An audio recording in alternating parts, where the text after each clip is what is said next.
Walls and curtains, boots on the ground. I woke up early and nudged Schlesi with my boot.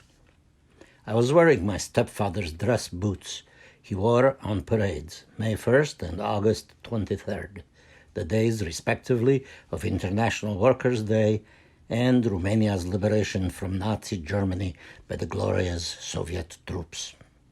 These boots were big and shiny and had their own room under the cuckoo clock. I first tried them on when I was 9.5, and I found that they were full of gold coins rolled in a sock, which was perfect because they fit. I paraded through the bedroom in them and almost got caught by Fräulein Ilse, whose job was to shine them for parades, a job she did with such vigor and pleasure that sweat and tears rolled down her face into the boots, which filled with them and never quite dried. I only saw this once from under the bed. Her tears never stopped even after she put back the boots. She kept crying in the chicken soup she made after that.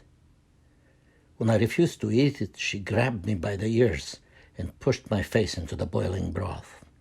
My face was covered with spätzle-like boils for a week. She had her reasons. Her 2 sons died in their boots on the Eastern Front. They were in the Eastern SS. Their job was to kill Jewish children like me. Anyway, she liked me a great deal. When my mother was working nights in the photo shop, Ilse took me to her house, where she put me to bed on crisp, cold sheets while she shoved coal into the tall stove. I pretended to sleep when she slid in next to me. I held on to the big tuft of gray hair between her legs and dreamt that I was on a ship. Above the bed, dressed in shiny boots, her strapping SS sons watched proudly as they gave their best to the Wehrmacht photographer. "Ouch!" screamed Schlesi. The gold coin-enforced boot tip was hard. We looked out the hole in our hideout. The hung-out soldiers rolled tobacco in the flame, the newspaper, and scraped flakes from their dry lips. My mother brought out a can of Nescafé and poured it into tin cups. She gave everyone a hard-boiled egg. My stepfather, the army captain in charge of the brigade, shouted at them to start digging. "This might be a good time to go in the tunnel," said Schlesi. Leaving our hideout and going into the tunnel involved brief exposure. We had to use handholds to descend. On the way down, there was a hole in the wall, visible from both courtyards, often used by chickens to hatch illegal eggs. The chickens were illegal too, so the question what came first was answered. Chicken and eggs were simultaneous communal property. In the book of Stalinist arithmetic, there was no first. Everything was everybody's. My stepfather didn't get illegal eggs. He was a man of the law. My stepfather arrested and collected. The owners were sent to forced labor at the garrison to clean toilets and shine boots. My mother boiled the confiscated eggs. Using handholds on the way down, we passed a hole in the wall that was visible from both courtyards and almost ran into a hatching chicken, but were able to disappear before its squawking made the diggers look up. My stepfather, the captain, was nearly blind and had not risen to his rank because he could shoot. He rose from sergeant major to captain because the general believed that he was an educated man, and a poet who wrote poetry. He walked around the garrison carrying the book 100 of the world's best poems. Nobody there knew that inside the covers of 100 of the world's best poems was a notebook with notes on informers and the number of illegal eggs and other infractions uncovered in the exercise of his duties.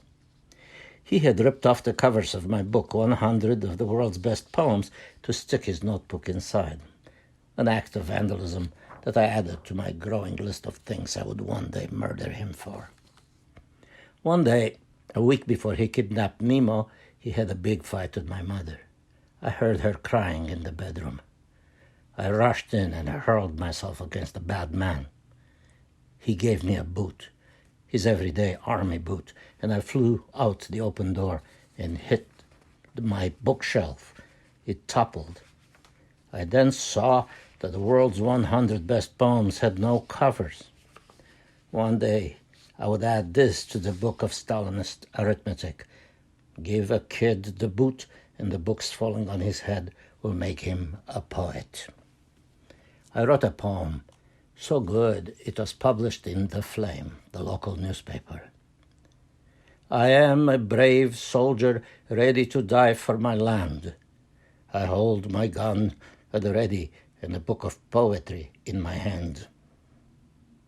My stepfather told everyone that he had written it, and word-headed that he would be made a colonel on account of it. Everyone at the garrison, including the general, read the poem. In fact, the general made it mandatory for all the soldiers to memorize it.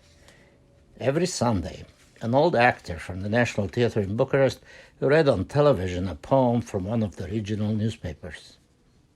The Sunday after the poem was published, he intoned with a great deal of oracular gravity and self-importance.